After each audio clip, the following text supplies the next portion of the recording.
لاہور میں ماں بیٹی گٹر میں گر کر جاں بحق، وزیر اعلیٰ پنجاب متعلقہ حکام پر سخت برہم۔ وزیر اعلیٰ مریم نواز نے اجلاس میں ضلعی انتظامیہ، LDA اور دیگر حکام کو کھری کھری سنا دی۔ کہا کہ ماں بیٹی کے مین ہول میں گرنے کے واقعے میں مجرمانہ غفلت سامنے آئی۔ کمشنر لاہور جواب دیں، کیا ان کے سینے میں دل نہیں ہے؟ پورے پنجاب میں ترقیاتی کام جاری ہیں۔ اسسٹنٹ کمشنر نے بھاٹی گیٹ پر ترقیاتی کام کے لیے کیا حفاظتی انتظامات کیے تھے؟ مین ہول کو کور کیوں نہیں کیا گیا؟ پولیس کیا کر رہی تھی؟ LDA کا بھی قصور ہے۔ پولیس لڑکی کی فیملی کو چور بنا کر تھانے لے گئی۔ معاملے کا رخ ایسا موڑا گیا جیسے کچھ ہوا ہی نہیں۔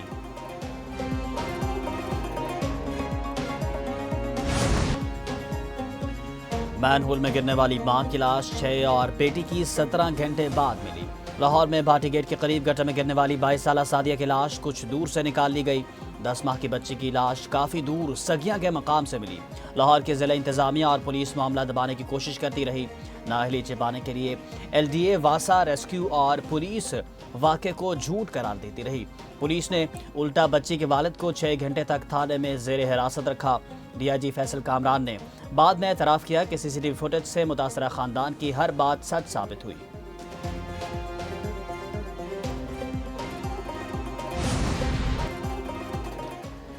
لاہور میں ماں بیٹی کے سروج لائن میں گرنے کا مقدمہ درج۔ پولیس نے مقدمے میں نامزد تینوں ملزموں کو گرفتار کر لیا۔ مقدمے میں project manager Asghar Sidhu, safety incharge Danial اور سائٹ انچارج احمد نواز نامزد۔ مقدمہ متاثرہ خاتون کے والد ساجد حسین کی مدعیت میں درج ہوا۔ FIR کے مطابق فون پر بتایا گیا کہ سعدیہ اپنی بیٹی سمیت مین ہول میں گر گئی ہے۔ داماد غلام مرتضیٰ نے بھی بتایا کہ سعدیہ کی لاش مل گئی۔ دوسری جانب خاتون کی مین ہول میں گرنے سے قبل کی CCTV فوٹیج سامنے آ گئی۔ خاتون اپنی بچی کے ساتھ داتا دربار سے باہر آتی دکھائی دی۔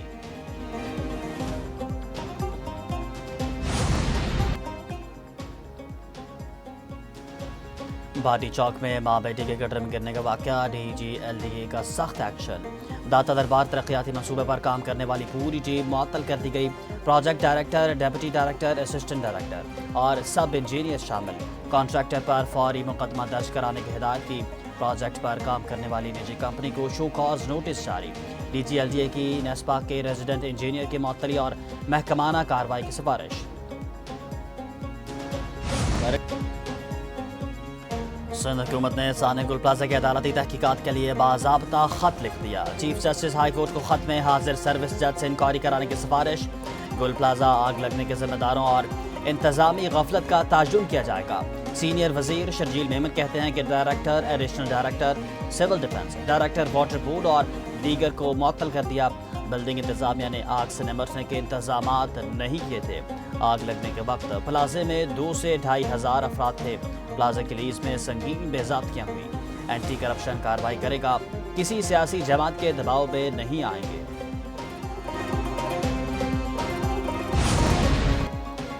MQM ثانیہ گل پلازے پر وفاقی اور اعلیٰ سطح تحقیقاتی کمیشن کے مطالبے پر قائم۔ ترجمان نے کہا، سندھ حکومت کی رپورٹ اور چیف جسٹس ہائی کورٹ کو خط کا جائزہ لے رہے ہیں۔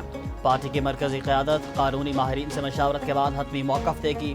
متاثرین کو شفاف اور انصاف، ذمہ داروں کو سزا دلانے تک جدوجہد جاری رہے گی۔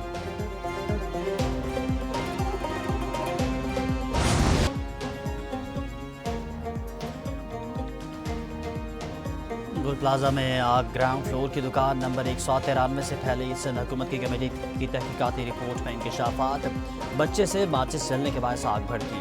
دکان کا مالک موجود نہیں تھا۔ انتہائی آتشگیر سامان کے باعث آگ تیزی سے پھیلی۔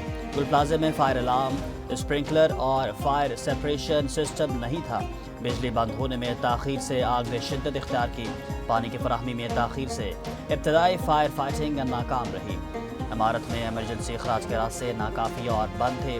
سیڑھیوں اور راستوں میں دھواں بھرنے سے افراد پھنس گئے۔ میزرائن فلور سب سے زیادہ متاثر ہوا۔ آگ لگنے سے تباہ ہونے والے گل پلازے میں سروے کا کام مکمل کر لیا گیا۔ ذرائع کے مطابق پنجاب سے آئی فورنسک ماہرین کی ٹیم نے مختلف نمونے اور شواہد اکٹھے کیے۔ سندھ پولیس کے فورنسک یونٹ کی طرف سے پنجاب کے ماہرین کی معاونت، حاصل شدہ نمونوں اور شواہد کا جدید آرسن ٹیکنالوجی کے ذریعے تجزیہ ہوگا۔